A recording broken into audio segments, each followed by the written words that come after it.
Welcome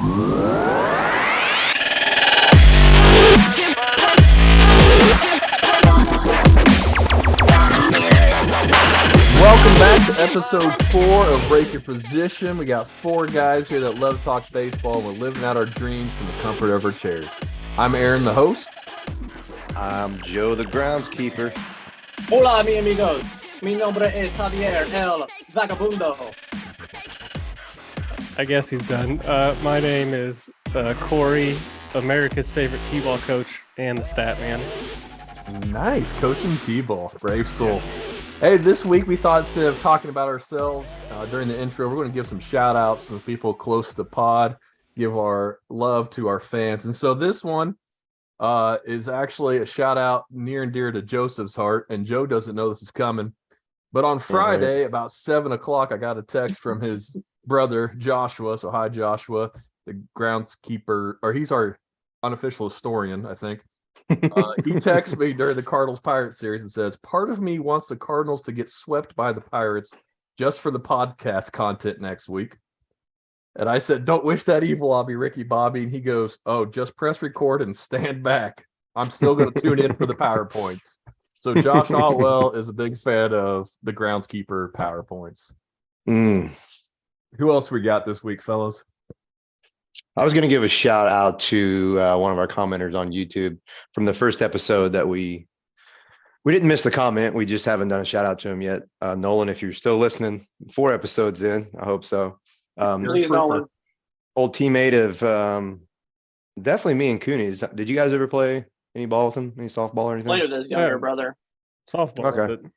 Well, shout out to that family. Nolan, you're a heck of an athlete, and thanks for tuning in. Also, I know we're not doing any stories about us, but I will say for myself that I had a week back, about a week back. So just letting you know. Go ahead, Cory.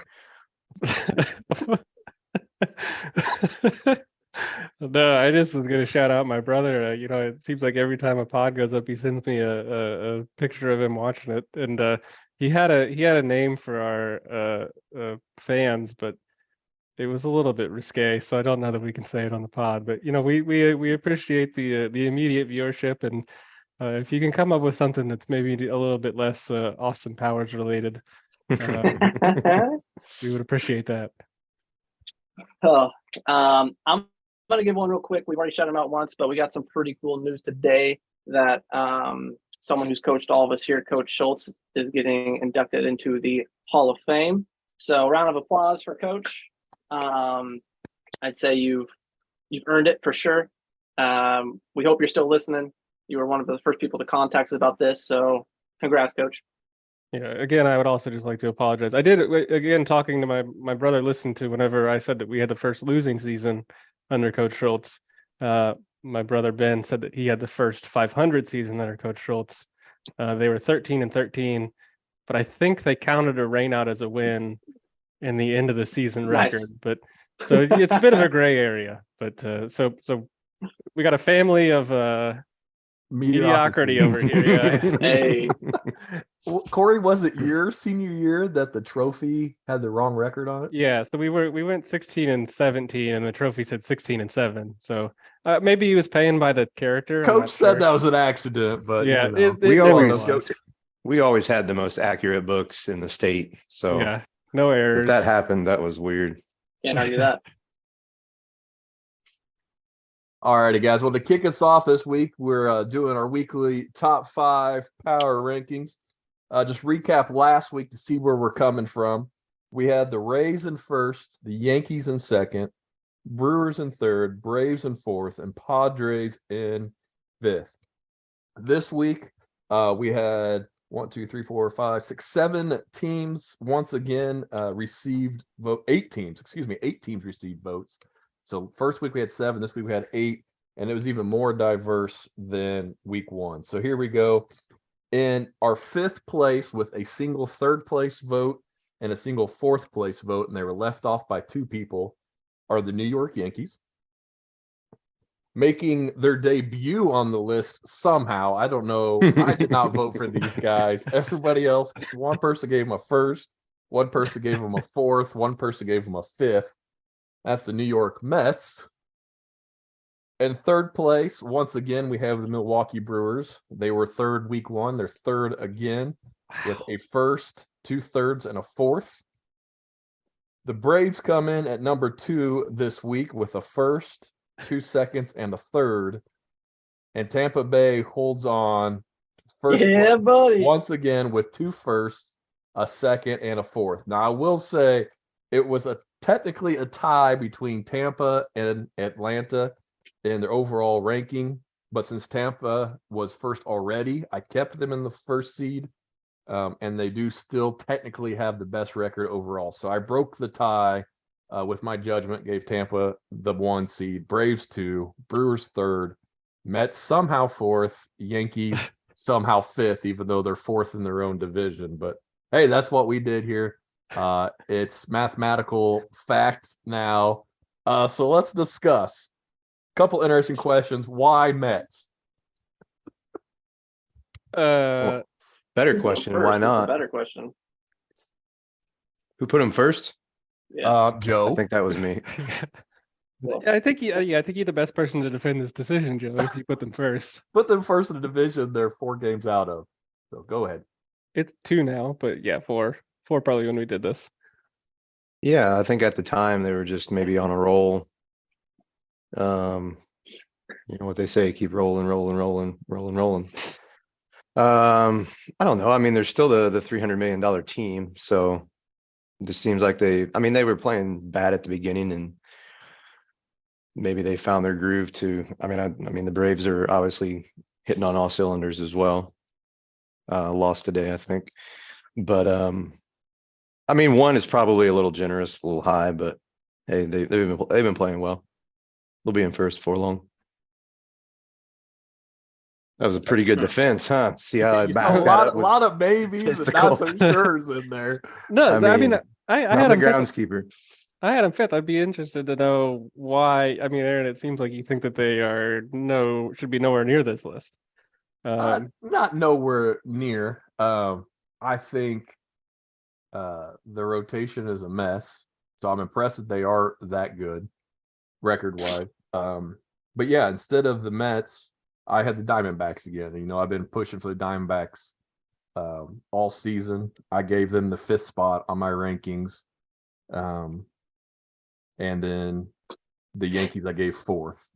So those are the 2 teams I had in the top 5 instead of the Mets. And none of you guys had the Diamondbacks on there again, which I'll point out again, they're actually this number 1 in strength of schedule so far. They just seem to keep getting better. And so yeah, I put the Diamondbacks on instead of the Mets. I think that the Diamondbacks are probably my first team off, and that was the struggle I had. I think was between the Mets and the Diamondbacks, and the Mets have a positive run differential. The Diamondbacks don't. The Mets have played more teams. I know you just said that they have the Diamondbacks had the highest strength of schedule, but the Mets have played 10 of their 19 games against above 500 teams, while the Diamondbacks have played 6 of their 19. So I mean, it was a close call for me, but I just think that the Mets edged them out just a little bit. What I really try to do is sneak the Cubs in somehow, and I still why not? I mean, the only problem was that they played the Athletics the past 3 games. Or if it was like any other team, I might have like put them in the 5th spot just to be a homer, but yeah, I mean it was the Diamondbacks and Mets were hard to decide. That's what I mean. I said in the text chat, like 5 teams is a lot tougher than I think you think it's going to be. So it was close, but I just think the Mets, between the run differential and the actual amount of games they played against above 500 teams, they're both 500 against above 500 teams, so that was kind of a split. But the Mets had more games. Yeah, 1 through 4, Cory and I actually had the same 4 people. We had slightly different orders, but yeah, I had Diamondbacks, he had Mets, and it's tough to talk strength of schedule this early. Yeah, because like a week ago, Diamondbacks had played the Padres, and the Padres hadn't lost 3 or 4 games in a row, and so they were actually above 500 at the time. Now they're not because they just lost the series. But so it's tough to do strength of schedule. But when you're number 1 and it's Padres and Dodgers and Padres, and Cardinals, who will still end up being a playoff team. They're just scuffling right now, but it's everybody they played is supposed to be a playoff team so far, by and large, and they're sitting on top of the West. Yeah. So talk some other teams. The Dodgers got a vote this week, and the Rangers also got a vote. So Joe, you threw Dodgers in your top 5, and Jared, you threw the Rangers in your top 5. Both of those making debut in our list so far. So talk a little about those guys. Go ahead, Skip. Go ahead, Grab Jared. both of them up here. Oh, okay. I've already gave an in-depth. I'll I jump into mine mean, next. I'm gonna be real. Like, I kind of just, I don't want to word this. Not randomly picked teams, I want to say, but I think I watched the game, the Sunday night game against the Astros and the Rangers, and it seems like the Rangers are firing all cylinders. And I think they were, last I checked, they were 10-6, if not tied with the division or leading their division, I think. So I kind of gave them a vote there. I mean, there's when looking at standings and all of that, there was a lot of teams that were close in that 10-6, 10-7 range. And so I think that was the toughest part for me, was to find that 5th team. So I think I just kind of based off of like who they played and how they played recently. I was really close to putting the Yankees on there. My boy Sharon probably is mad that I didn't, but sorry, Sharon. But I don't know. I think, again, it's still so early in the year that it's and I mean, the Rangers just won 12-3 today. So I mean, they're firing on all cylinders. So I cracked them into the top 5. Yeah, you look like a genius now because they've won 8 of the last 10 counting today. They lead they're second in the AL in run differential to Tampa. Shout out to the Cubs, who are first in the NL in run differential. So hey, I'm telling you, I wanted to slip them in. If it wasn't the the Rangers- Athletics. Rangers will look good. That's for sure early on. What? And then Joe, you picked the 9 and 10 Dodgers. So Because he went and saw him. And what I have them 4th. You had him 5th. Cory snorted or something as you said the record. I felt like he wanted to maybe chime in there. Go ahead, Cory. No, you fell in love on your trip, and that's why you've put them in your power rankings. I was looking at run differential in that division. They're the only one that's positive. I mean, they haven't had an easy schedule either. I think they have like superstars, and then they have like super holes on their team, which, I don't know what that combination gets you to. Is that 90 wins and a wild card, or is that like 72 wins? But again, I did a lot off this run differential stuff and just took them for that division. I think they're about to have starting shortstop Mookie Betts. Yeah, Mookie Betts coming back to play short. So, Really?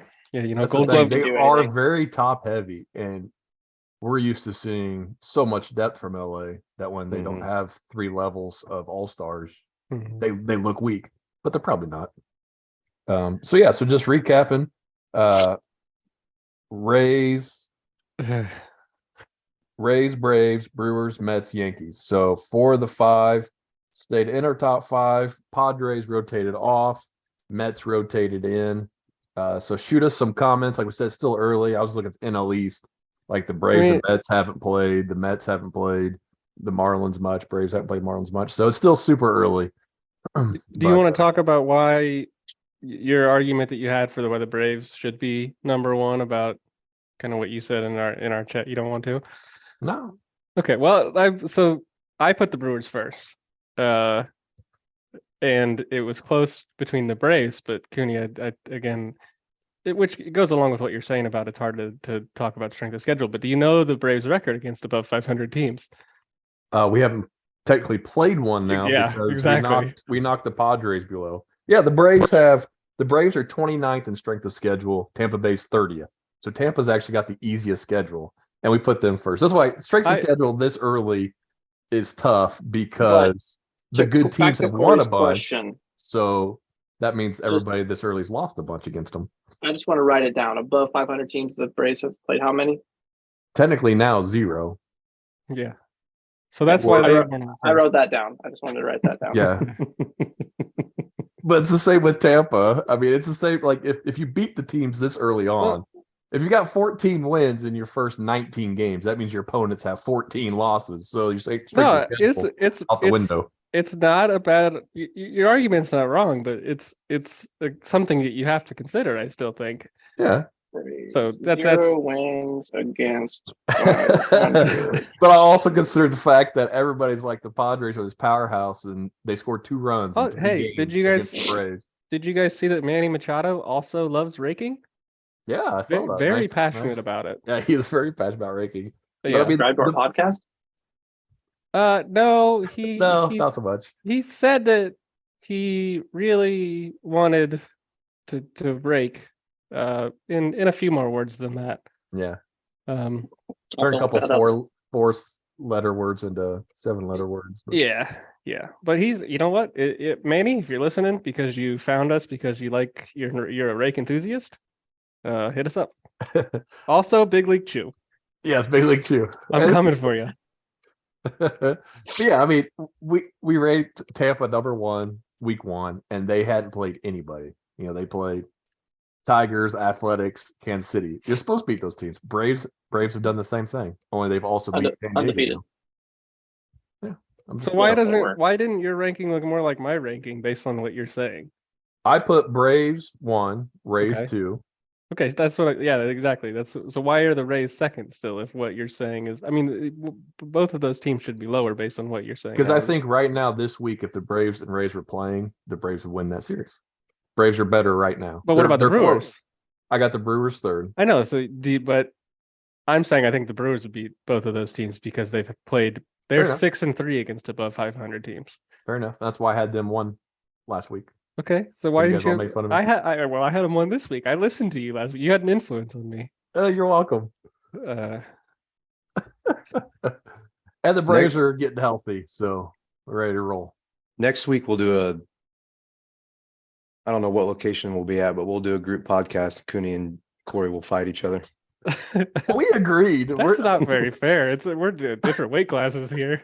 Yeah, I've beat them before. It's fine. Wingspans. All we they have to do is hold agreed my for the head. most part. I mean, it's close on those top 3 teams for sure. Yeah. And then after that, it's whatever Cory and Jared put. But anyway, all right. So wrapping up our rankings, we're going to look at some of the old vets that we've mentioned in the past, and because they tie in heavily to the teams that we've just talked about. A couple weeks ago, I mentioned one thing I was looking forward to was Madison Bumgarner and his need to get off to not a hot start. Like, he's going to be the 5th starter in Arizona, but he can't be overly bad. And we're all rooting for him. We're all fans of Madison Bumgarner. But counting today's stats, he had a flop against the Cardinals. He's 0-3 with a 10.26 ERA. Is barely averaging 4 innings a start. Has 15 walks to 10 Ks. And so if the Diamondbacks want to stay on top of that competitive National League West, that's still something to keep an eye on. And I looked up Brandon, and from what I could find, PFAADT is pronounced Fott. So that's what I found on the internet. That's what I'm going with. So Brandon Fott, their top pitcher in AAA. His last 2 starts went 4 2/3, 1 earned, and then 5 innings and 2 earned, with 10 strikeouts and only 3 walks in his last 2 starts. So he seems to be heating up, and MadBum is struggling to find it. So Arizona, I think, is probably going to make a change soon in that rotation. And to close out our talk about vets, and we got 2 pitchers coming in on third oldest and 4th oldest players on opening day rosters, and I know 2 of you guys are going to really like number 3, and that's Adam Wainwright. So here's Adam Wainwright's bio. Thank you, Braves. He's the 3rd. You're welcome. He's the 3rd oldest active, opening day roster guy. Drafted number 1, or drafted 1st round 2000 out of high school in Brunswick, Georgia. Of course, the 2003 trade that took him and Ray King and Jason Marquis to the Cardinals for J.D. Drew and Eli Marrero. That's enough about that trade. Debuted September 11th, 2005. Of course, spent his whole career with St. Louis, and he'll turn 42 in August. 3-time All-Star, 4-time top 3 for the Cy Young, and a 7th place finish as well. All 5 of those years, all 5 of his best years, he also made top 20 for MVP, which is kind of cool. 2 Gold Gloves, 1 Silver Slugger, led the league in wins 2 separate times, and of course is all over other leaderboards throughout his career. A lot of innings, a lot of wins. He's 7th in active WAR among pitchers right now at 42.6. 195 career wins with a 3.38 ERA, which is very impressive. 200 innings pitched 7 times. Another 3 times he made it over 190. So a little different than Rich Hill last week. And he just keeps getting better. Age 38, he had a 3.15 ERA. Age 39, a 3.05.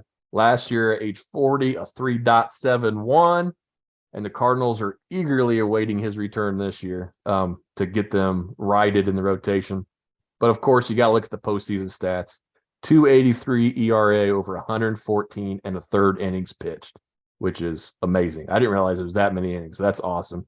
And of course, he served as the closer his rookie season in 2006. We all know the world met Uncle Chuck that night. More to come on that. And he worked 9 2/3 scoreless innings with 4 for 4 and saves on their way to the World Series that year. On track to earn a cool $184.2 million. So Adam Wainwright, if you want to be friends with the pod, find us at Rake your position.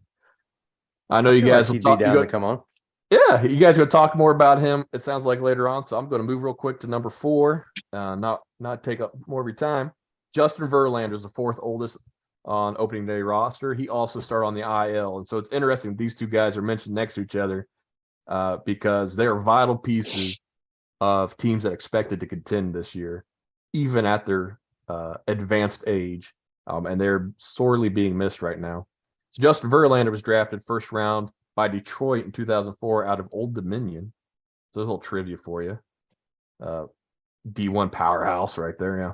Debuted July 4th, 2005. Spent first 12 seasons with Detroit before being traded during his 13th season to Houston for Franklin Perez, Daz Cameron, Jake Rogers, and Juan Ramirez. So that trade hasn't worked out. Jake Rogers is kind of catching for Detroit. Is he the all-time first stringer? He's playing, but is he first stringer? I don't know. I mean, I think he's almost as much of a DH. Like he's a back first guy.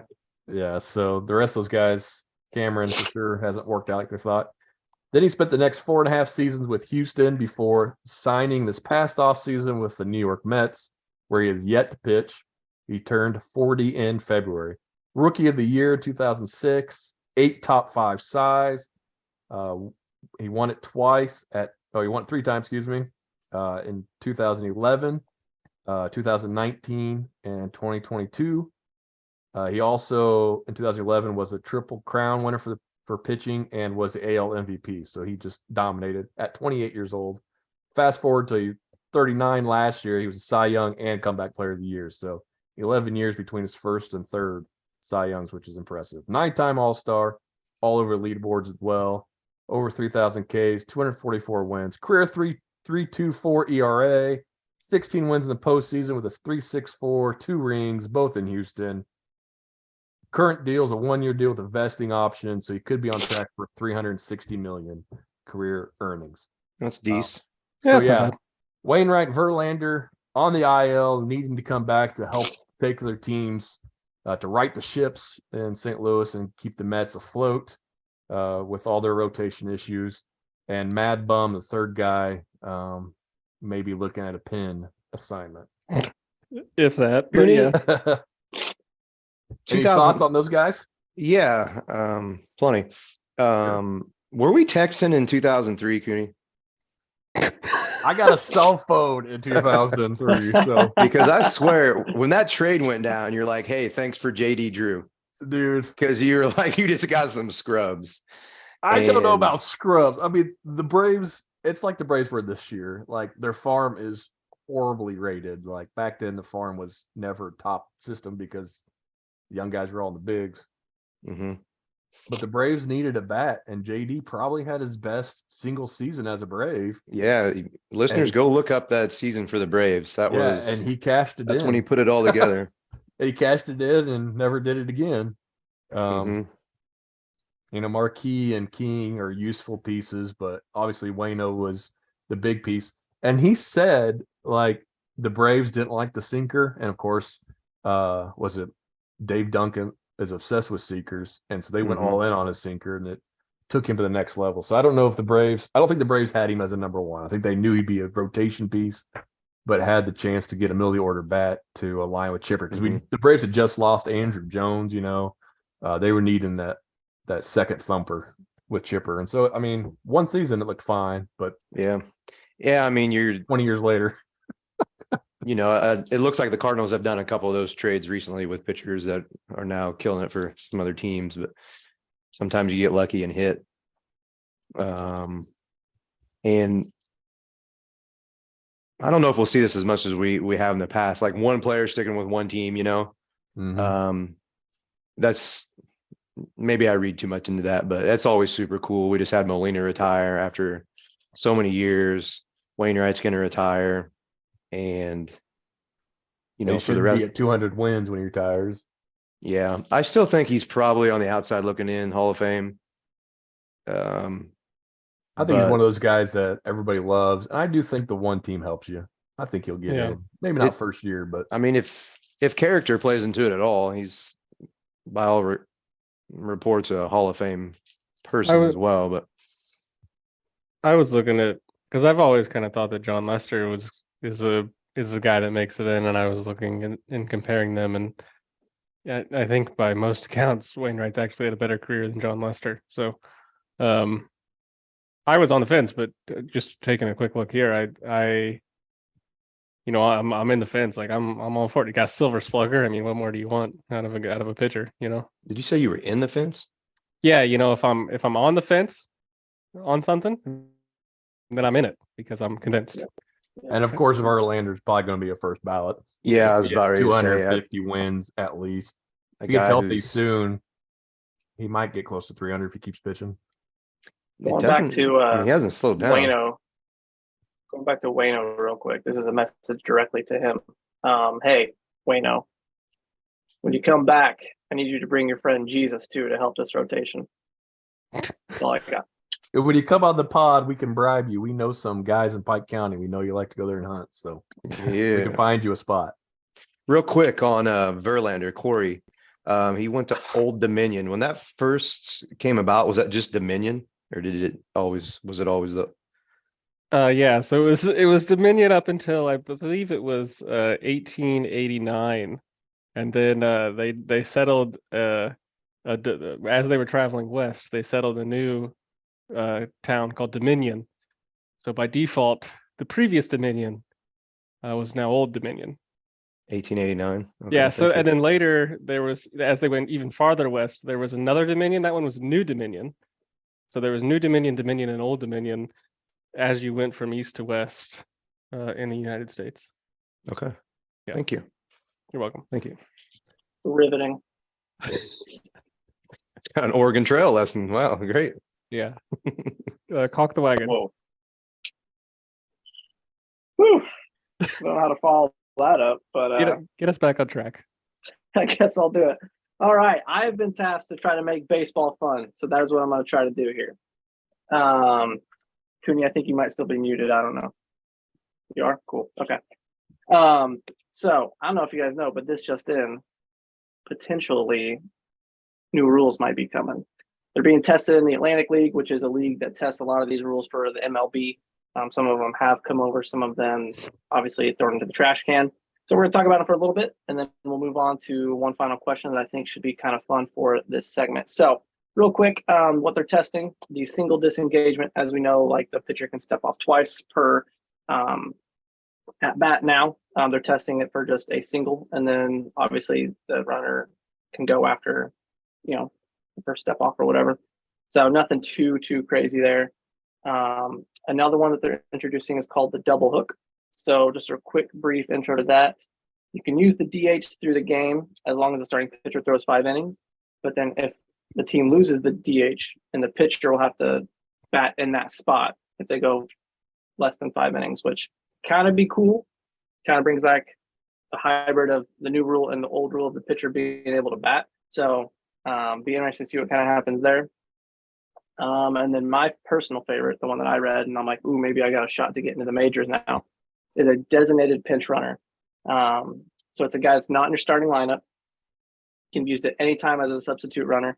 And then he's not subbed out once he's used, and the player he's sub for can come back into the game. So this guy can literally sub in at any time, at any point in the game. So I think you'll see a lot more if this gets implemented. I think that one's probably going to be the hardest one to get in my personal opinion. But you could easily see people who may not be able to hit the ball as well, aka your boy, make it with their speed. Which, if that's the case, I'm gonna be trying. So, any thoughts, comments on those guys before I move on? Can you give us a quick rundown of the, not a rundown, but can you state those rules again real quick? Yeah, so it's the double hook. You want me to talk about the whole thing again, or just the one what they're called? Just what they're Rewind. called. Yeah. Okay. Then Sorry, the I kind of blacked out. single disengagement, and then the designated pinch runner.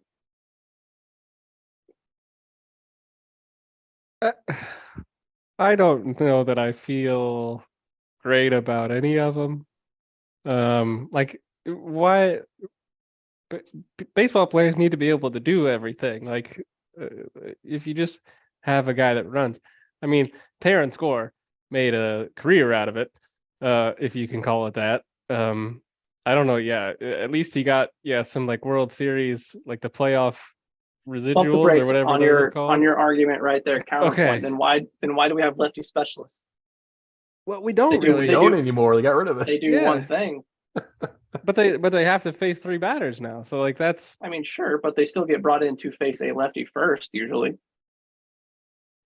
I mean, I pitching and hitting You is have a little you have different. DHs. They just hit. They don't play the field.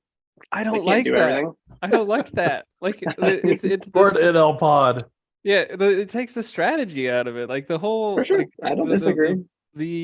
the manager like having to utilize strategy throughout the game is something that is always fun to watch, and I think we're getting a little bit more of it with maybe some of these new rule changes. But the fact that the DH is gone, and like if you're then just going to give them this guy that can run, like I don't know, like what is the manager? Like what's preventing me from managing a baseball game at that point? I guess for lack of a better way to explain this, like I don't. Besides maybe choosing a pitcher. I could go into reasons, but that's a separate pod. Yeah, I think that's my least favorite rule of these 3 because it just feels like a high school thing. I don't know. We do it in high school. You can run for the battery, Mhm. the catcher or the pitcher for free. Single disengagement. I think you're never going to eliminate pickoffs in that because you might need a timeout to get a pitch straight. Or something like that. A pitcher the other day said that he wasn't for sure on a 2-0 pitch or something like that and was running out of time. And so he just threw a fastball and it got crushed. I forget who it was, but you'll see more of that if you have no disengagements. So, are you raising your hand? It was me. You said okay. The got double hook rule is interesting, and Jason Stark was talking about this a couple years, like 2 years ago now. A lot of it was to combat starters going longer, and it had nothing to do with innings pitched. The original idea was you get the DH as long as your starter's in the game. Once your starter's out, your DH has to come out, no matter what inning it is. And that was to try to get starters to go longer in the game, which, teams like the Rays thrive on coming up with new ways. And it just seems like all these rules that we're adding stops creative teams from coming up with new ways to win. And so it's evening the playing field, which when the playing field's completely even, teams with the checkbooks go back to the top and takes the parity out of the game, which baseball's full of parity. We haven't had back-to-back World Series winners, in 20 years. So that's my fear, is that we lose the competitive advantage that teams have. Does anybody have any examples of rules that did not make it? Shaylee, you made reference that, there's been some that's made it, which we see in the past few years. I didn't know if there was anything they were trying out the past few years that they tried a different mound distance or was it a different height? They adjusted the mound in Atlantic League when they started all this stuff a couple years ago, and nothing's come of that yet. They move it back. They did, didn't they? Like halfway through the year. Yeah, they either moved it back or they made it shorter, just to make. Oh, sure. You mean like Yeah, yeah, smaller. vertically? Yeah. what? Not- Yeah, They either moved it back or they moved it shorter. We don't know. They either made the distance longer or they made the height shorter. As a way to make, I think, pitches less effective. But yeah, I've stopped hearing about that, so I assume Yeah. that did not go well. The Arizona Fall League had the batters could challenge a pitch. I thought that worked out well because it was very quick too. Yeah, I saw the one with Jason Domingo. He may have been the first one to do it, and he got it overturned quickly. Yeah. I bet that ends Well, up coming. But Yeah, I think maybe we're not wanting to dive into this deep end, but I think robo umps strikes and balls will for sure come, and with that will be challenges from both sides. Mhm. So yeah, I can see that. Yeah.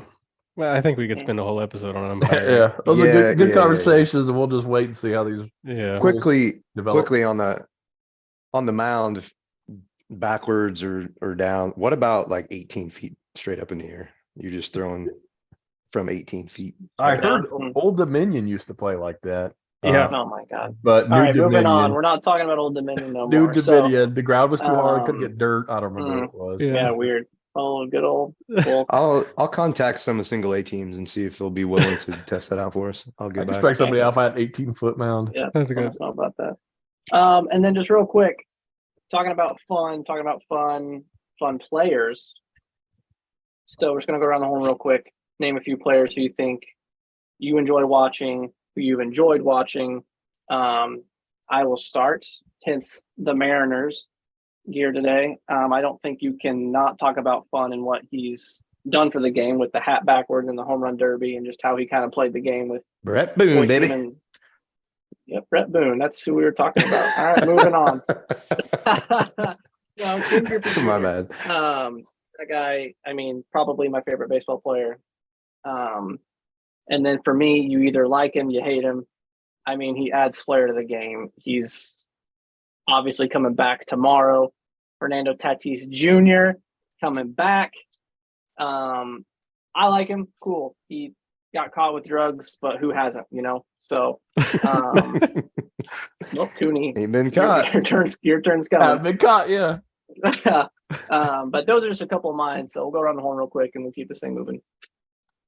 I can go ahead and go next, and I think, a big part of my, the 2016 Cubs, like Javi Baez, again, like he's a very frustrating player because he does all this weird stuff and like all this crazy stuff, and like if anybody else did it, you would be so mad at them because they're just doing nonsensical things on the baseball field, and then it just works out for him, and like his sliding technique.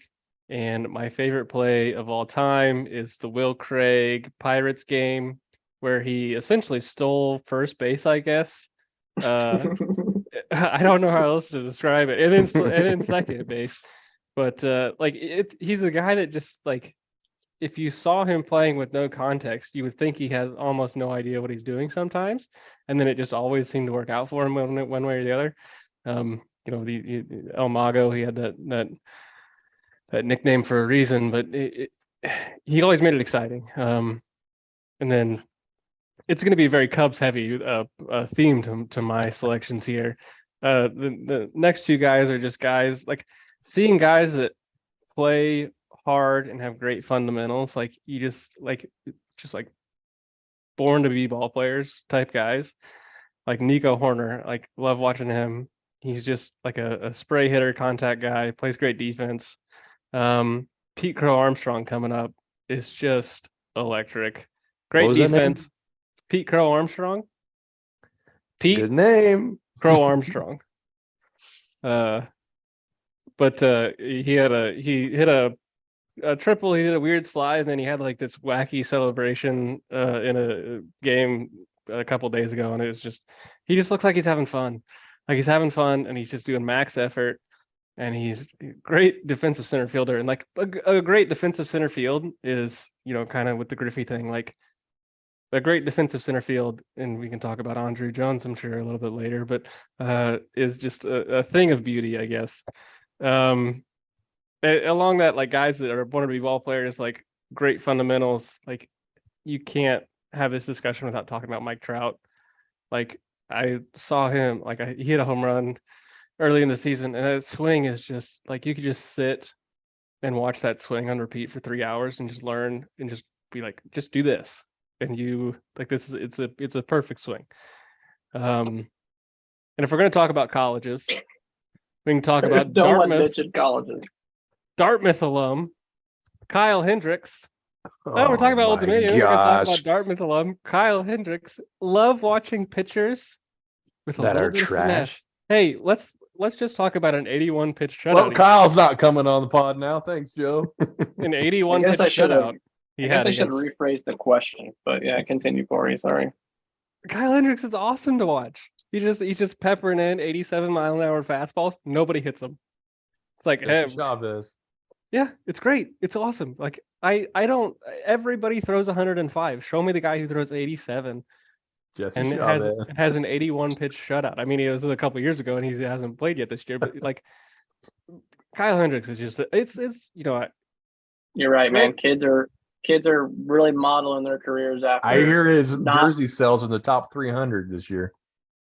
So, like, growing up, Greg Maddux was, by the time I was really into baseball, a little bit past his prime. And, like, I've seen plenty of highlights of Greg Maddux, you know, just making the ball fall off the table. And Kyle Hendricks is certainly not Greg Maddux, but it is still very enjoyable to watch. So, you know, there's my list of Cubs guys I really like, and Mike Trout, because you got to talk about Mike Trout. But I'm going to pull up all players ever to have played and see if there's anybody Cory didn't name. Holy smokes. I named 5 people. Who's some of your favorite players to watch? Oh, well, I like everybody from 89 to 2000. Anyway, JK.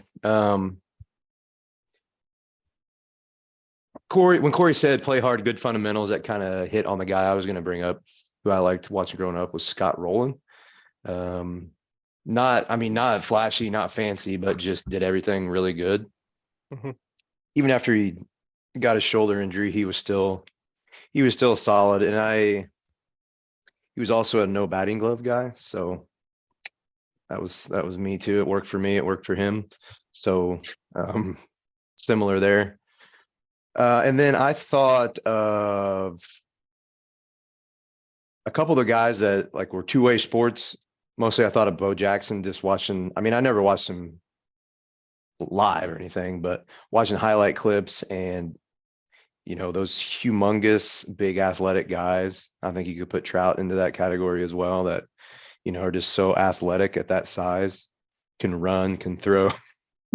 Cooney falls into that category as well. Falls in. Yeah, I fall into it. So that was, one more. Ozzie Smith. I was always number one on anytime I was on a team as a kid and I could get number one, I would do it. Usually I was the best player on the team, so they just wanted to give me that number one. And then it was also Ozzie Smith, who, listeners, there's some highlight reels of Ozzie playing short. You know, small guy, but gets to a lot of balls and makes a lot of throws from some weird positions sometimes. So that's all I got. Well, Wonder for if you got me, anybody. my favorite growing up, of course, was Chipper Jones. I actually, when I was a kid, my family had no sports alliance, and so I actually watched majority Cubs games. I was a big fan. Mark Grace is one of my favorite players. Shawan Dunston and Sammy Sosa. But then I saw Chipper Jones and the Braves on TBS, and that's all she wrote. But currently, my favorite position player is Michael Harris II, a young center fielder for the Braves. He just has a beautiful swing. He actually takes BP right-handed as well and hits homers out, so I don't know why he doesn't switch it. But just a beautiful lefty swing. It's got 5 tools. Still could probably get 30-30 this year, even though he's missed a week with a bad back. He's had a week back. Yeah, you don't want to play. And it's been cold everywhere they've been, so they've kept him on the IL to be safe. But he can do it all, and he gets the balls like Andrew Jones does. You think, well, that's in the gap for me to dive, and he's waiting for it.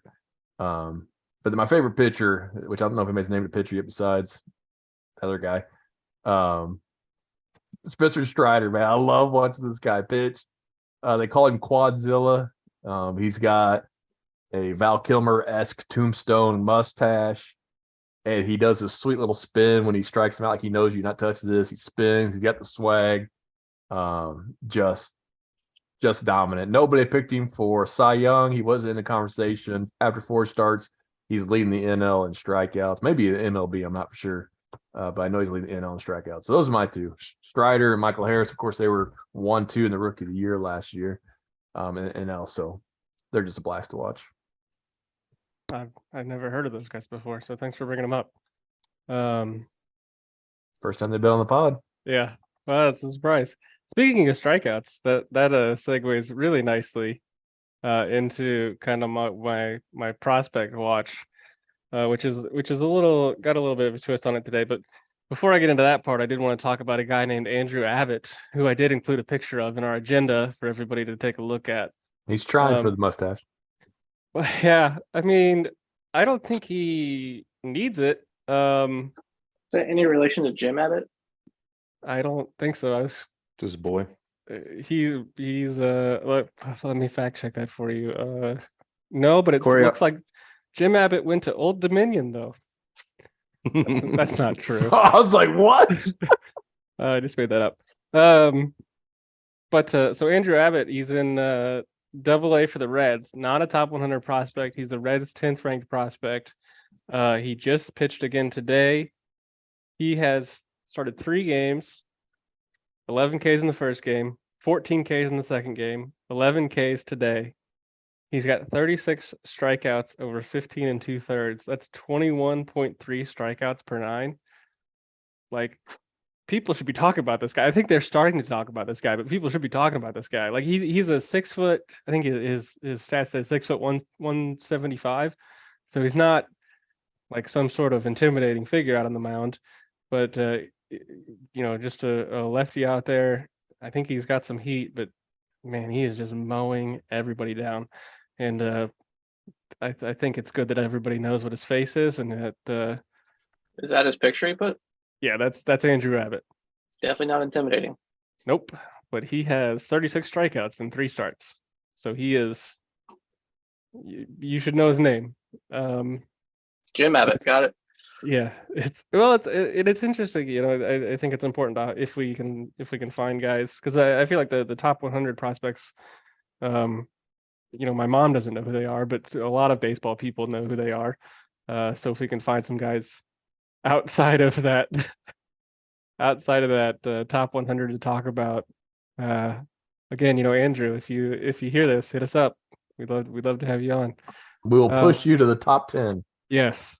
No, but speaking of top 10, here another segue here. Real to blow Sure. that segue up real quick. Okay. You can build it back. The segue. You're an engineer.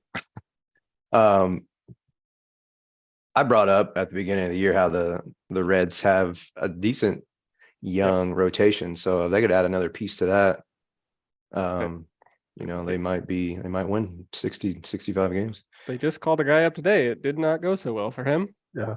But they got more coming.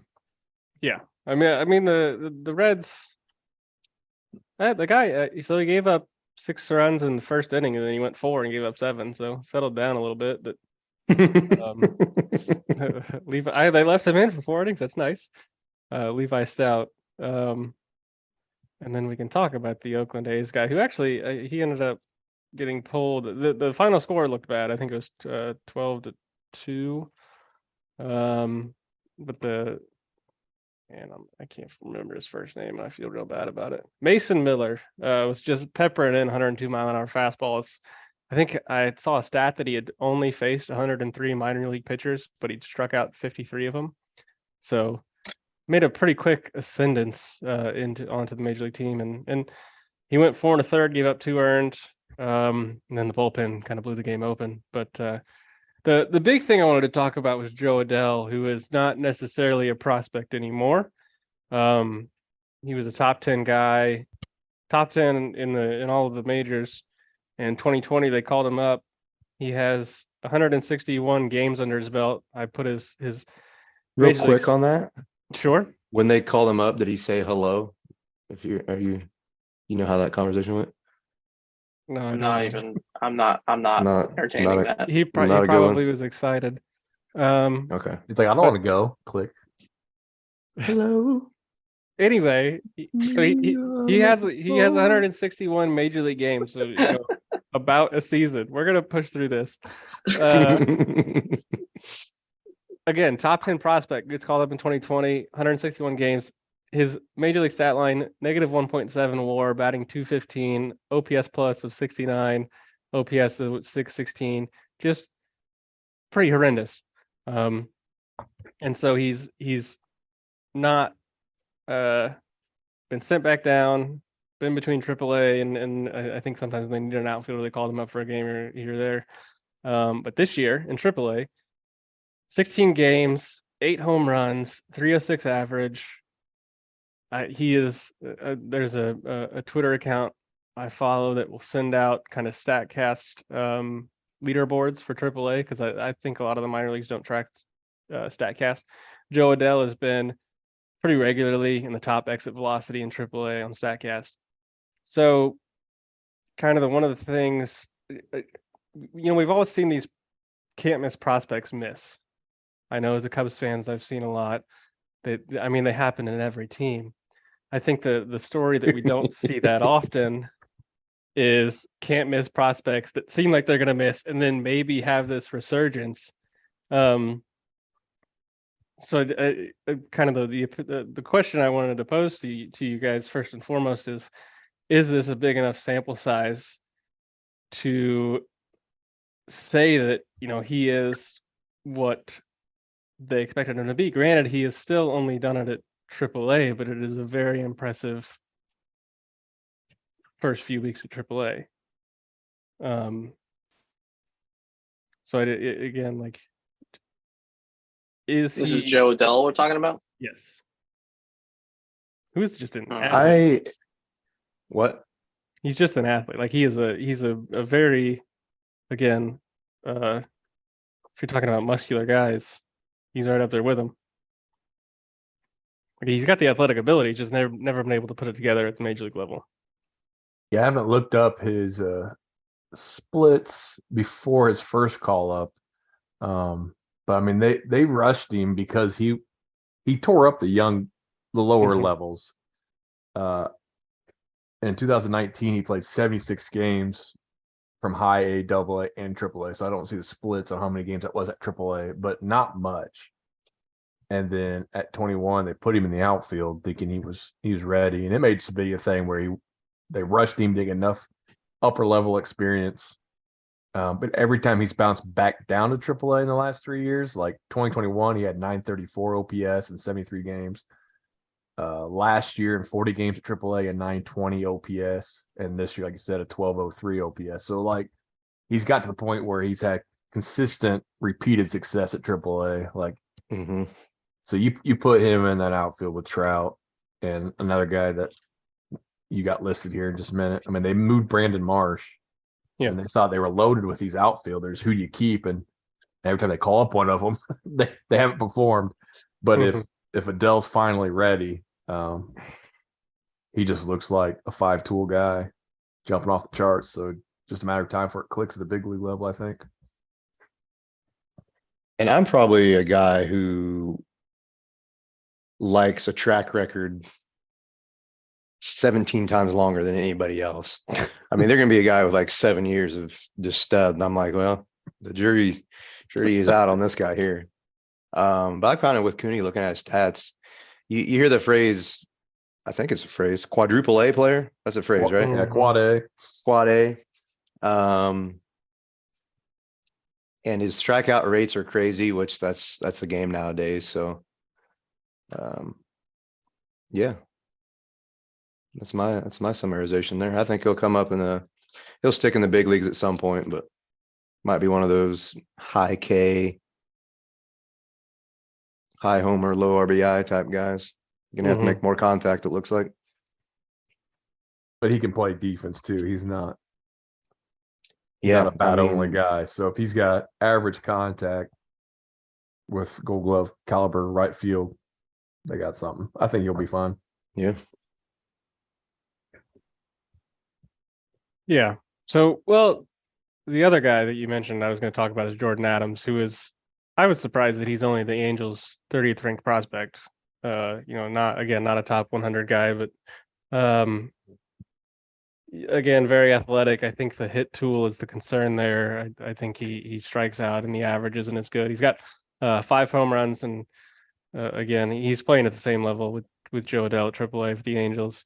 So he's not had a bad start either. I think he is seen as a better defender, more of a true center fielder than Jo Adell.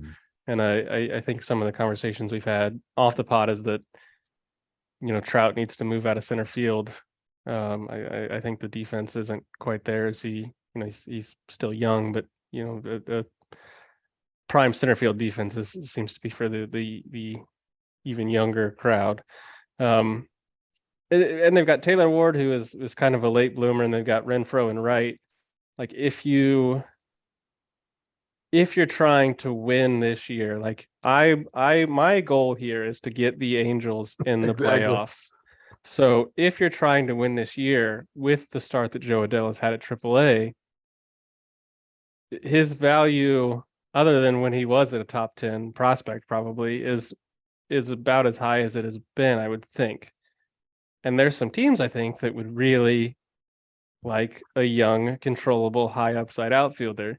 A couple that I mentioned here were the Dodgers, which have had good production out of their outfield. Trace Thompson's had a good start. Josh Outman, I think his first name's Josh, has had a good start to this year. Mookie, obviously, right? And they've got the prospects that if the Angels think they need a pretty significant return for Jo Adell, they can make it happen. They've got Bobby Miller, which I think would be a bit of an overpay. They've got some other pitchers because again, like thinking of like AAA or higher younger guys, a similar type of swap for Adell. The other one is the Braves, who have the lowest OPS out of the left field position so far this year. And their outfield league in hits. So yeah, left field's just like whoever. It doesn't matter. So that's the thing is if the market for Adell isn't, because I think his value has suffered quite a bit because of his major league track record.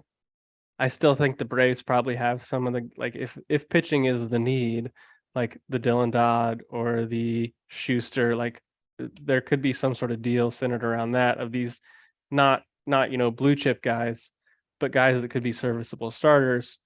Or some package centered around that. And the Braves have had great luck trading not so great prospects for good players as well. But Pull everybody into thinking they're great. Yeah. So it's just kind of a thing that like if this is the year that the Angels are going for it, which if there was ever a year for the Angels to go for it, it's this year. Unless they have any sort of confidence that they can re-sign Ohtani, do they try and trade? Again, I think Adell is the guy that would make the most sense because Adams is the more surefire center fielder and allows you to kind of move Trout around.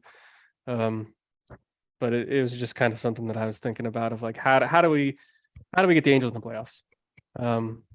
I like it. I like the idea of moving Adell. I don't know that the teams that you listed are great fits. The Braves got 5 left fielders on the roster, and that's with Harris on the DL. And so when Harris comes back, he goes back to center, and Sam Hilliard's hitting like over 300 in center. So he goes to left, and Rosario DHs, and Ozuna goes bye-bye, hopefully. None of these guys are long-term answers, though. Like if you trade for Adell, he's there. The Braves love long-term answers. The Braves don't have anybody to trade unless they think Dodd or Schuster. The one thing is the Braves, I think the Angels would go for a shortstop over starting. And it depends what they just rushed Neto that Neto does. kid up. Yeah, he's played 44 games in the minors. So this is like an Adell situation waiting to happen again where he's rushed. the Braves do have Shoemake sitting in AAA, who could have earned a job out of Yeah. camp that's ready to play shortstop. But yeah, it'll be interesting. The Dodgers also need a shortstop, so they don't have a shortstop to trade. So I think the Angels' biggest need is shortstop, and I haven't dug into it to see who would be out there, but the Marlins have a couple of utility guys playing shortstop and a decent shortstop in AAA. I don't know if they would move him, but I don't know.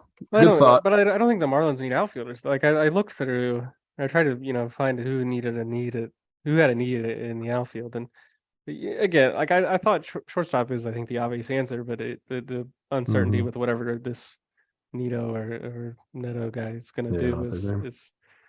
But anyway, just But yeah, some food for thought. I didn't realize Adam's stats, just pulled him up. AAA, he's got a 954 OPS. Mm-hmm. He has an OPS over 700 in Double A or High A. So it's like this year all of a sudden he's hitting like crazy, and that's not him. So that's an interesting one. I would keep Adell. Hopefully everybody stays healthy, but you got him just in case, unless you can go get a shortstop. I think with that Angels lineup though, like if you have a Gold Glove caliber center fielder that hits some, like that's still pretty acceptable. But Otani's probably gone. I would say trade Trout when Otani leaves and restart. yeah, that's the With other Adell and option. Adams. I want them in the playoffs. I like that. Yeah. That was like I started doing the prospect kind of highlights, and I was like, actually, I'm gonna turn this into how do I get the Angels in the playoffs? I like it. The Braves are interesting though because the GM for the Angels came from Atlanta last year, and he's pulled in some ex-Braves players already. So it's a connection. I think we're all trying to get the Angels in the playoffs, so we're on the same page with you there, Corey. Uh-huh. And also I had noted if they're interested in pitching, I feel like Cory and Aaron are the best at, I don't know, internet stuff. Has anybody forwarded my PowerPoint to the Angels about how I could be a pitcher? Yeah, I sent it yesterday. Joe, don't take this personally, but I would trade Joe Otwell for Jo Adell in a heartbeat. So how can we make this happen, Cory? On the pod, so Jo Adell can host the pod. All right. I mean, Joe looks like Jordan Walker, and Jordan Walker looks like Jo Adell. So it's like it's the same person. Hey, if that gets me on the AAA Angels, get me on a you plane. got a shot, man. As designated pinch runner and bullpen specialist. Yeah, and robo-ump. Frank. All righty. What we got next, guys? I think I'm up. All right. I'd also, to our listeners, think of some of those can't miss guys you remember from the past, and either talk to yourself about them or you can comment on our videos. Yeah, that'll be fun. The latter would be preferred. Yeah, I think we can all think of at least a couple of those. And to recap my week, I think at last episode I had mentioned that I was going to be in California I was out there for 4 days for some work and was able to make it to a Dodgers game. So I'm just going to kind of recap how that went. I had several of our party went to a Padres game instead.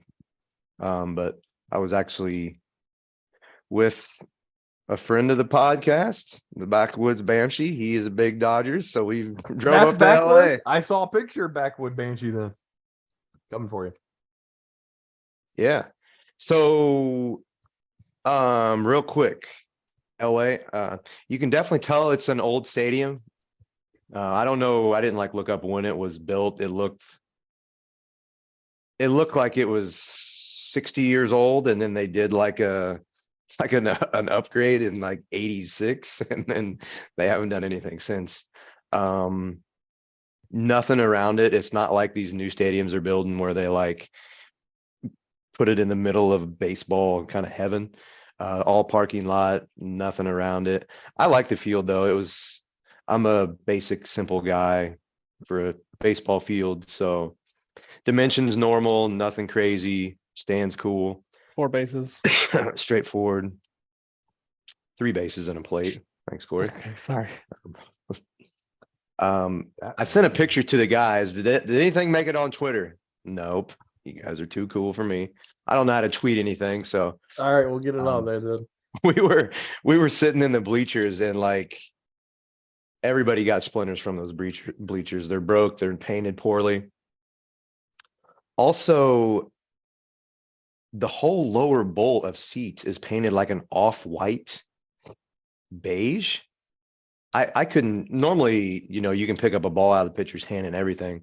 I couldn't see the balls. I couldn't see like what was strikes, what was not a strike until, they made contact.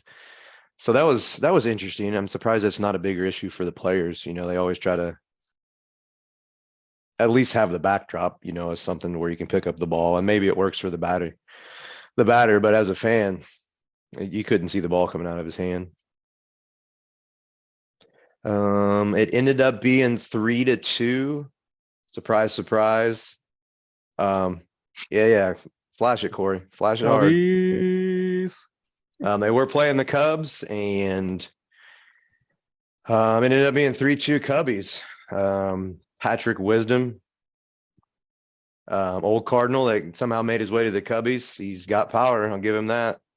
Hit a solo bomb. He's leading the league now, isn't he? Yep. Eight homers. Is he? Yeah, Yeah, 8 homers. he's still. I mean, he's still not good, but he's got 8 homers, I guess. Bellinger hit a bomb. I'll also mention I was waiting for Fior, some nachos and a water for like 45 minutes. I missed both of those homers. But Bellinger hit a bomb. He's getting booed in LA now. I know he got cheered when he came back, and got that strike called Got on the him. That should be the strat. They should cheer for him every time. That's to see true. if they could get a strike No. on him every time. Totally true. And that's probably mostly in fun. They got what are you doing, Cory? I'm saluting the crowd because they're cheering for me. Oh, well, guess what? One. And he robbed a homer the night before. He hit a bomb. He's got a sweet swing, man. He's got a sweet swing. So they ended up winning 3-2. A couple other notes I had, which I think the next day he hit like 2 bombs. So basically everything I wrote down was immediately wiped out by video evidence, but I'll go ahead and state it. JD Martinez, I think he's their 4-hole hitter. Man, and I know he's a DH and he's been a DH, but he looked slow and old, both his legs, his bat, and probably a lot of other things are moving slow for him. So how I kind of mentioned earlier about, it's like superstars. I guess JD would probably still be in that middle range. Pull up his stats. He's had a lot I of think years. he's with leading a the lot league of in hitting. extra base hits. I'm looking that up. I think they said that during the Braves game. Well, last night. like the next day he went 4 for 5 with 2 bombs. But in that game, I'm pretty sure he was 0 for. He pulled everything on the ground to the left. Watching him try to run to first was painful. But like I said, he's probably leading the league in base hits and will win MVP. I mean, whatever I say is immediately the opposite happens. Yeah, so Matt Chapman has 14 extra base hits for the American League. JD Martinez has 13 for the National League. I wonder how many he got a couple That's days crazy. ago in that 2-homer game. Yeah, he made 10 million this year, so do Yeah. whatever he wants. I also had so we were setting in right field, first row, awesome seats, and Suzuki was playing right, and I wrote down Suzuki. His jumps to the ball were awesome. Like I feel like I read the ball pretty well, probably AA, AAA level, and I mean the ball was off the bat, and this dude is taking the right angles to everything immediately. And I don't know, his defensive WAR or zone rating is probably like -1,000. I know he doesn't have the body type of a Gold Glover, but his routes and his seeing the ball was excellent. And then he drops a fly ball because he can't see it in the sun, and the Dodgers end up scoring their run. So that was funny that I wrote that down, and then he drops an easy can of corn. A last thing was, I won't call this a rant. I don't know. I mean, I can go get some coffee real quick, but do I even need it? No, I don't, because it's just my personality to just immediately rant on things. But There was very few walks in that game. They obviously watched the pod because they didn't have a million walks. San Diego versus Milwaukee. Not a lot of walks in that game. You know what there was a lot of? For our viewers out there, please view. For our listeners, I'll try to describe. So I'm now standing in the batter's box. I'm still standing. The ball has just went past me down the middle, and I didn't move. So in the ninth inning, Mookie Betts got on first base. Who came up? I don't know the batting lineup, but Freddie Freddie Betts Freeman's second. Freddie's right after that, looked at strike three. I think JD was right after that. Looked at strike three, and it might not have exactly been in this order, but Jason Hayward pitch hit, looked at strike three. In the Padres game, they had the bases loaded. This is the same day, 2 hours south. They had the bases loaded. Trevor Williams throws a fastball, I think, right down the middle. And does anybody remember who was batting for the Padres? I mean, I think he was a lefty, so strike three called. For the listeners, I stood there in silence as I watched strike three go by. You didn't even track the ball either. Yeah. You're just still looking at the pitcher. It's like playing bases loaded 2 on NES. Just stick man. Everybody gets that reference. Thanks. So yeah, Jay Lee, I have a question for you. Hit me with it. Can you, if you don't swing on a ball, can you hit it? Come on, quick answer. No. Thank you. So the fact that people take strike three, if it's close, you gotta swing. Isn't that what we all heard growing up? If the ball's close on strike two, Mm-hmm. you That's have to because our swing. umpires were horrible. Yeah. Yeah, but Let's talk about even Barry so, Wright again. I You gotta somebody be in the try. back- you gotta be in the Somebody try to batter's box correct for me that on to this. happen. What's that, Jay Lee? But you got to be in the batter's box for that to happen. Well, somebody correct me on this philosophy. If you got 2 strikes, the next pitch is getting swung at regardless. That's the proper way to approach it. So the Unless fact you that want they're ever Soto taking- because they don't call third strikes on you. Oh, goodness. Can we go on to Robo-umps. predictions? Let's do it. All right, weekend series predictions. That's the introduction. I got the did correct here. answers right here. Okay, well, last week we all did average. I thought I was going 5-0, and then Cory- something happened. Myself, that's me. Jared and Aaron went 2-2-1, and Joe went 1-3-1. So not a lot of ground made up or Don't have a losing week yet. In Yeah. the real quick in the comments, I'll link a link to my gambling website where I give you ideas on how to bet.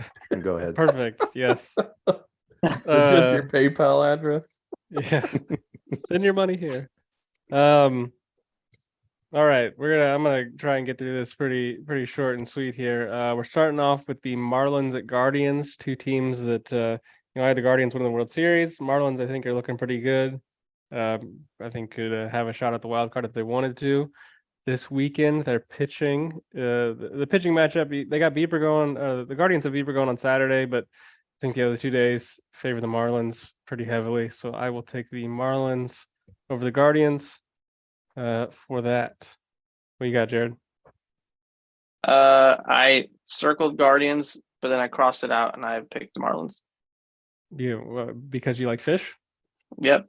Go big fish.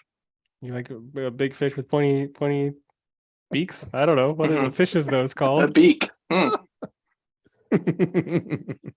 right. I also had the Marlins. Oh my God. Here we go again. Oh my gosh. I mean, I think Alcantara beats Bieber, whatever his name is.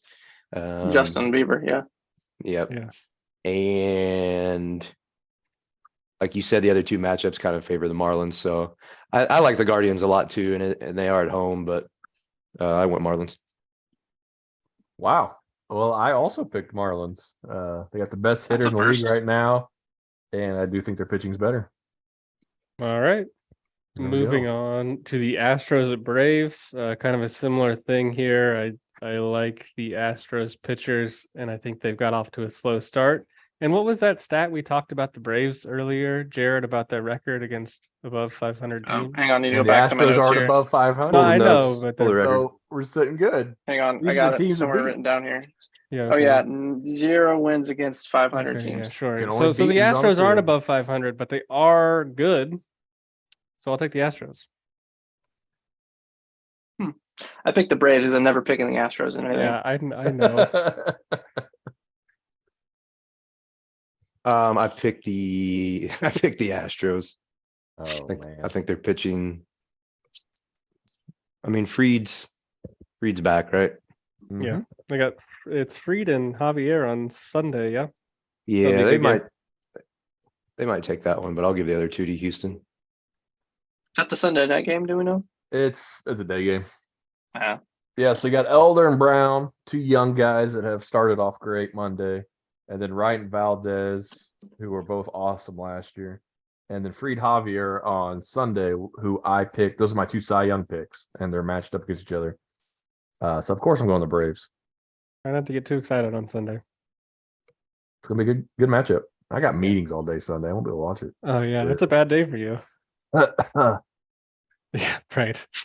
I can. Never mind. I've been so sick. Mm-mm. Yeah, I'll stay away from you. Yeah. Next, another Homer series. We have yet to see the Cubs here. I don't know why. They should have been in the top 5 of the power rankings. But this series is the Cardinals at Mariners. Mariners have looked decent. Cardinals, I just like the Cardinals are winning 1 of 3 games in a series right now, it seems like. So I'm going to take the Mariners. They have the same record. I'm not saying that the Mariners are, but it's just like every time I see the Cardinals, it's like they lose the series, but like they at least get a win. And like their pitching is horrendous. Like, what are we doing? I can't pick the Cardinals. You see what is The 8-11 Mariners. They're doing okay. 8-11 Cardinals. They never win anything. I don't know. so the expectations are different. 8-11 Cardinals is way under Go expectation. ahead. That's way a more under horrible pick. expectation. Go ahead. That's fine. Yep. Who'd you pick? Actually- Did you pick Mariners? Mariners. I actually agree with Cory's take on that for word. And I'd be lying to myself if I didn't pick the Mariners because I'm sitting here wearing Mariners clothing. Prove me wrong, Cardinals. That's how I'll go about this. Prove me wrong. I'm picking the Mariners. Okay, I like it. That's a good way to look at it, Jay Lee, with the prove me wrong. I think the Mariners will probably win 2 out of 3, but I'm going to pick the Cardinals to take the series. I just said that. That's exactly what I said. Is the Cardinals lose 2 out of 3 every Yeah, time. I agree, but I'm taking the Okay. You're still taking them? Okay. Yep. Yeah, I got the Mariners. You got Kirby Matz. That's obviously advantage Mariners. Castillo Mikolas, advantage Mariners. Flex and Flaherty. Flaherty goes 4 innings, walks 12 guys. Flexen's also relievers. Both those guys don't even qualify for the win. And maybe the Cardinals can win that with a better bullpen, but I'm going Mariners. All right.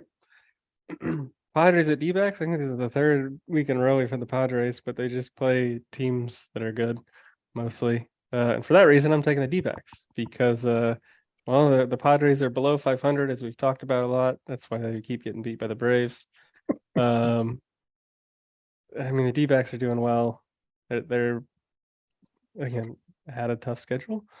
Young team, fun to watch. I don't think MadBum's pitching this weekend, so the D-backs probably win. Padres. All right. Because you like Nope, Friars? because Tatis Jr. is coming back. I knew it was coming. Yeah, all right. I almost did a prospect watch on him. Speaking of prospects, Michael Walker gets the number 1 start against them. I can't believe he was on the Cardinals in 2019. I feel like he's been off the team for 100 years and he's still getting signed. So that makes me want to lean against the Padres, but I'm going Padres too. I have them starting to play better than they have. Smart man. Yeah, Padres are scuffling. Soto's still under 200. I think he's been under 250 as a Padre. Machado, as classified by Cory last week, has really struggled. Tatis does come back, and Musgrove gets a start Saturday. But I think the pitching matchups, 3 out of 4 games, favor the Diamondbacks. The Lugo Gallen matchup will be fun. But Padres just scored 2 runs against the Braves in 3 games at home. Like, the Padres offense looks just horrible. I'm going D-backs to win 3 out of 4 here. Maybe even a sweep. I don't know, but at least get 3 of them. Manny just talked about how he wanted to start raking. I offered him a rake, so. And they're all complaining about who's going to bat second. I don't know if you've seen those interviews. Soto says he won't bat second. Bogart says he won't bat second. They already said Tatis is leading off. So they've been trying Machado in the 2-hole, and as Cory Which, showed, why wouldn't you not want to bat second? they both said they're 3-hole hitters. So be a 3-hole hitter in the 2-hole. I know. If It you're a makes free- sense. It makes sense to put Soto historically in the 2 spot between Tatis and Bogarts or Machado, whoever. Bogarts has been on fire, so he The should person batting second But- is going to see the most pitches because you don't want him on base. especially Yeah. Tatis gets on. But You're- yeah, they both like- were throwing fits. So Manny batted second against the Braves, getting ready for Tatis to come back. You're a 3-hole hitter for the first inning. Yeah. But the bottom half of the lineup's not great. Like, of course, they'll all go back a spot, but Cronenworth, Grisham's actually been playing well in the leadoff spot. He won't be there anymore. So Yeah. All right. Red Sox at Brewers. I feel like this is A joke. yeah. I mean, the Red Sox are as bad as maybe we thought they were. They are who we thought they were, and we didn't let them off the hook. a bunch of empty jerseys and Yeah. the guy who leads the league in lowest launch angle, who Yeah. Joe picked as rookie of the year. So I mean I don't know. It's the Brewers. We're probably all taking the Brewers, but the other weekend Yep, we series, sure I don't are. think we're that interesting. So this is what we got. So Jared's got the Brewers. No further discussion there probably needed. Joe, Brewers. Jared was being sarcastic. Did he put Brewers or did he put Red Sox? You I got don't know if you can read that. you have the Red But Sox. He's that got is the the Red Red Sox. Sox. Yeah. All right, All good for right. you. Wow. Is it because you like Kurt 'Cause- Schilling for some weird reason? Because, yeah, sure, Cory, that works. I'll do. So who's Joe Yeah, got? I mean, I hope I didn't say. I guess I Oh, just got okay. skip. It's fine. You want me to turn my No, it's camera to off? you. I didn't know if you did say it. I didn't hear it. It's all you. I hope the Red Sox win, but I don't see that happening. So I'm going Brewers. I'm going Brewers. I've had them in my top 3 both weeks. Ain't nothing gonna slow them down. Ain't nothing Yeah. gonna slow me down. For me. All right, so Uh-oh. we all got the Marlins. Split on Braves Astros. 3 out of 4 Mariners. Split on D-backs Padres. And Jared is the lone Red Sox pick on the Red Sox Brewers. Hey, can you give the listeners an update on the scoreboard after 2 weeks? Sure. We're good. Well, it's They might not remember. It's not that bad. So total scoreboard over the past 2 weeks. I am 4-5-1. Jared and Joe are 3-6-1, and Aaron is 5-4-1.